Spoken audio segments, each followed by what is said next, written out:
I grew up in Philadelphia, Pennsylvania, and my parents are both doctors. Whole family is doctors. Actually, I was born in India, Pondicherry, India. We already lived here, but my parents went back to India to have me, so I'd be Indian citizenship. And they're all doctors. My uncles and aunts are all doctors, and we have everything from obstetrician, who's my mom, to a coroner, who's my aunt. So birth to death, everything in between. And I guess it was kind of assumed that I was going to be a doctor. I kind of assumed that too. And slowly, in my teenage years, from like 11 to 16, kind of realized that I had this other thing that I was really, really interested in, and it was making films. And so slowly decided to become a filmmaker.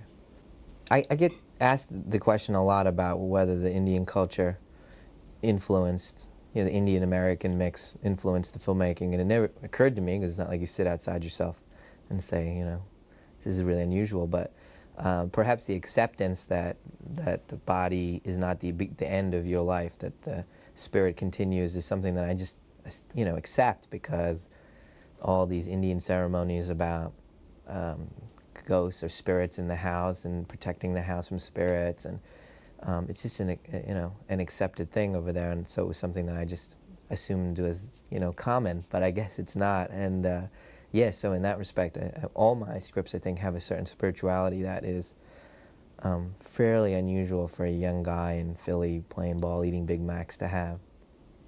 Each movie I tell is, you want to tell a little bit about who you are, or a part of your life, and my first film was kind of going to India and learning about my heritage, and the second movie was about my Catholic school experience, 10 years of that. And this one was kind of about my childhood, being scared all the time. Don't go outside, it's too dark. Don't go in that room, don't go downstairs, it's scary.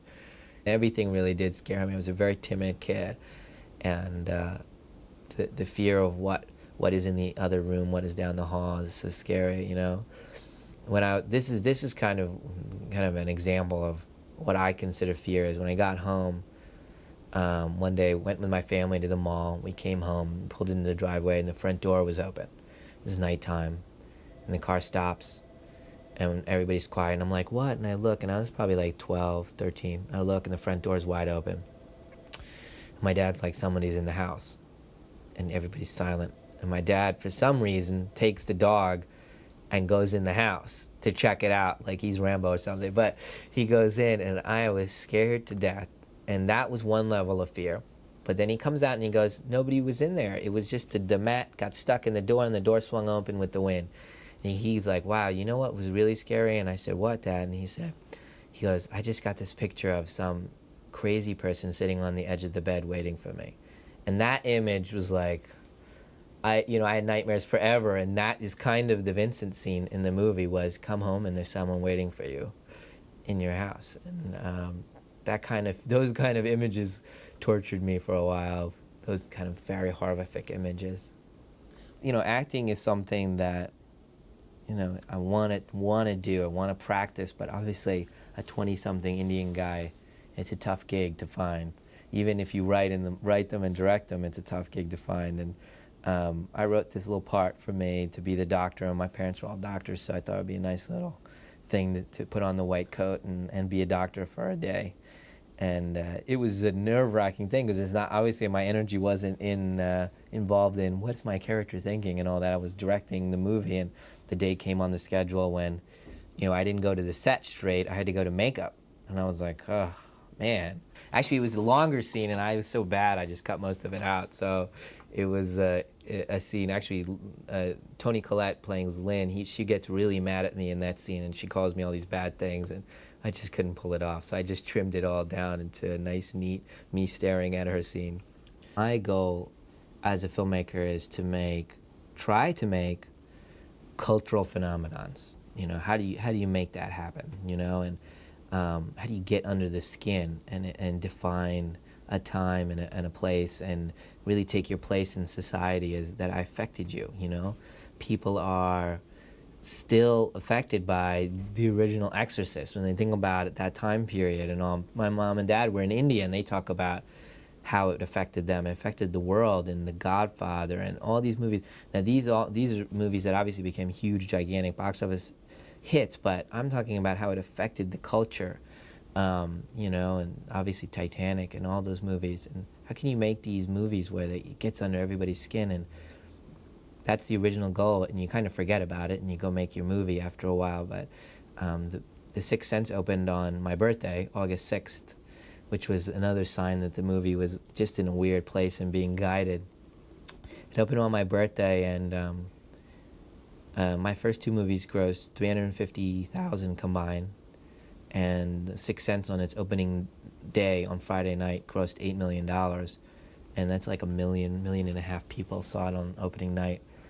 And I was like, oh my God, that's been amazing. And so that's one thing. But then it's Sunday. That Sunday did more than Friday, which is a really unusual thing. It means word of mouth is starting to go already. People are like, the Sunday was bigger than a Friday.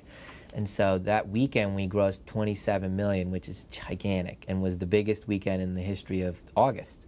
And so that in itself is an amazing thing, but that is not truly amazing, because you can, in this day and age, you can take a mediocre film and promote it crazily and get that. I think you can. Now, the second weekend, now that is the movies weekend, the second weekend, and that decides a lot of things, and that tells you a lot.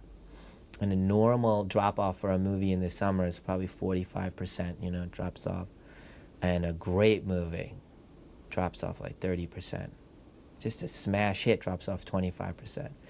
We almost didn't drop off. It was about 2% drop, and it was almost identical, you know, 26.8 or whatever it was.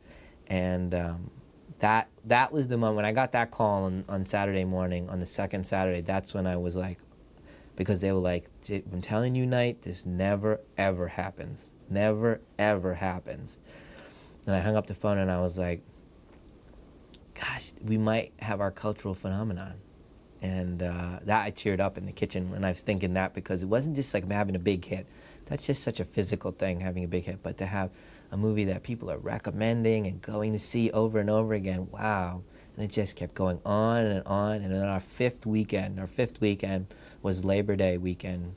And we grossed about $30 million on that weekend. And that's just ridiculous. Only two movies have done that kind of business at the time, and it was Sixth Sense and Titanic, and I couldn't believe it, but we had a cultural phenomenon. You know, I was on it's everywhere. I've heard rabbis giving sermons about it. In colleges, they had I heard this economics class where my friend was in, and he said they were teaching it like, if Sixth Sense tickets cost $7.50 and 750 people went to get it, you know, and they just doing charts that way to interest them. And you know, and on Jay Leno, they did spoofs and on and on and on, and you know, in sitcoms, they're referring to it.